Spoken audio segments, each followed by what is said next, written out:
शिक्षण विभाग जिल्हा परिषद अमरावतीतर्फे जिल्हास्तरीय प्राथमिक शालेय क्रीडा व सांस्कृतिक महोत्सवाचे उद्घाटन आज जिल्हा परिषदेच्या मुख्य कार्यकारी अधिकारी संजिता महापात्र यांच्या हस्ते झाले।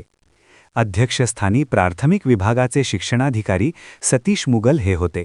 यावेळी उद्घाटक म्हणून जिल्हा परिषदेच्या मुख्य कार्यकारी अधिकारी संजिता महापात्र म्हणाल्या, प्राथमिक शाळेत क्रीडा व सांस्कृतिक महोत्सवामध्ये सर्व शिक्षकवृंद, सर्व मुलं यांचे हार्दिक स्वागत आहे। दरवर्षी आपण मागच्या वर्षी मला वाटते फक्त क्रीडा महोत्सव घेण्यात आला होता आणि ह्या वर्षी माझी इच्छा होती की आपण सांस्कृतिक महोत्सव पण घ्यायला पाहिजे। प्रत्येक शाळांमध्ये स्नेहसंमेलन एक खूप महत्त्वपूर्ण इव्हेंट असते आणि मुलांच्यासाठी खूप मजेचे इव्हेंट असते। त्यामुळे जिल्हा स्तरावर पण हे जे मुलांचे सुप्त गुण आहेत त्याला पण जिल्हा स्तरावर एक सन्मान मिळाला पाहिजे, व्यासपीठ मिळालं पाहिजे। त्याच्यासाठी ह्या वर्षी आपण जिल्हा स्तरावर स्नेहसंमेलन सोबत क्रीडा महोत्सव आणि सांस्कृतिक महोत्सव दोन्ही अरेंज केलेले आहे। या वर्षाचा अनुभव बघून की मॅनेज करता येते किंवा नाही, मुलांचे रिस्पॉन्स कसा आहे, शिक्षकांचे रिस्पॉन्स कसा आहे आणि ह्यामध्ये 3 दिवसामध्ये मॅनेज होते की नाही ते बघून आपण पुढच्या वर्षासाठी अजून चांगला प्लॅन करूया।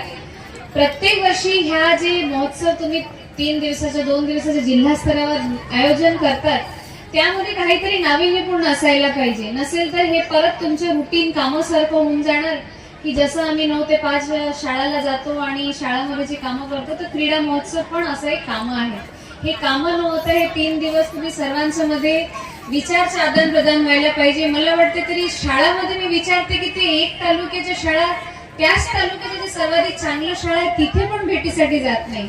तुम्ही सहल काढतात तरी खूप लांब लांबचे सहल काढतात। सहल काढताना तालुक्यामध्ये जेवढे शाळा आहेत त्यामध्ये मुलांना तरी एक दुसऱ्यासोबत भेट घालून द्या, सो दॅट त्यांच्यामध्ये पण एक चर्चा होतील, शिक्षकांमध्ये चर्चा होतील।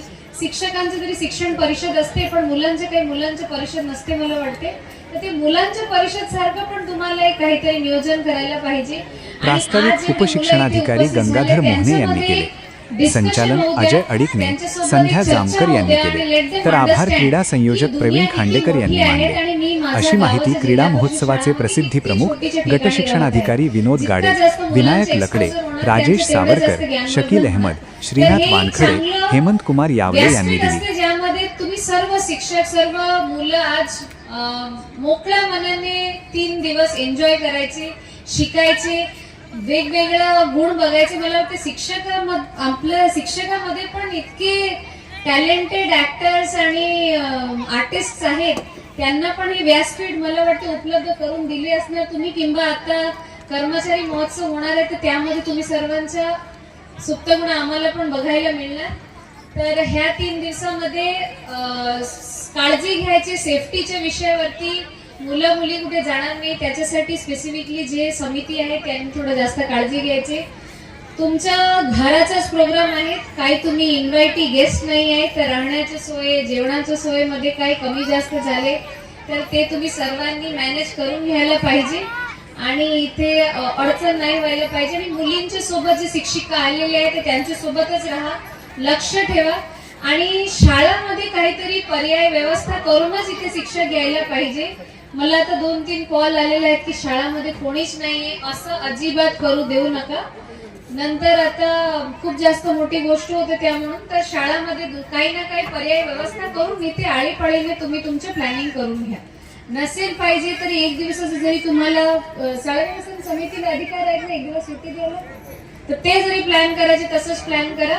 पण शाळामध्ये कोणी नाहीये, फक्त मुलं येऊन बसलेले, तसं करू नका, नंतर ते अडचण जाते।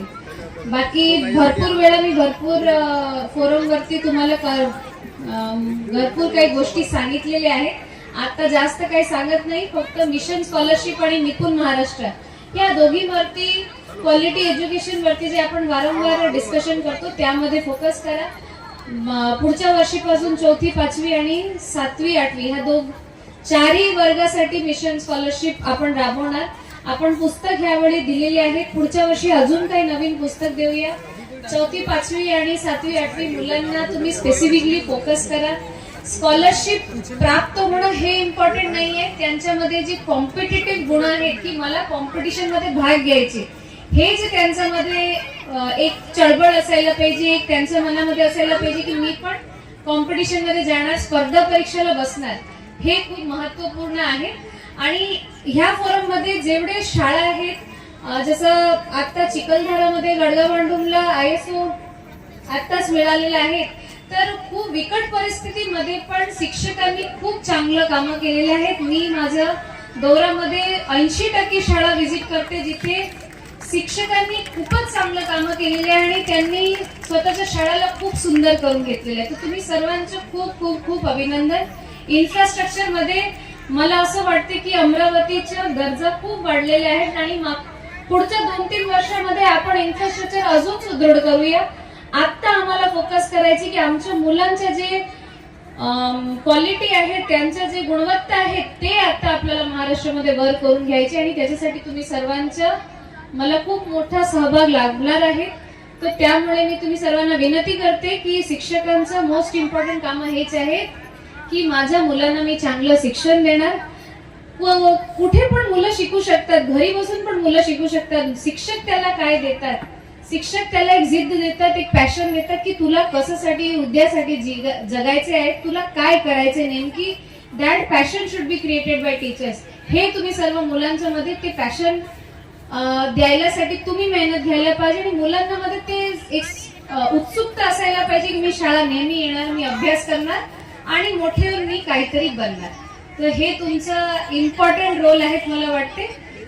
एवढेच सांगते. 3 दिवस एन्जॉय करा चांगल्या प्रकारे and have a good time. धन्यवाद. जय हिंद, जय महाराष्ट्र.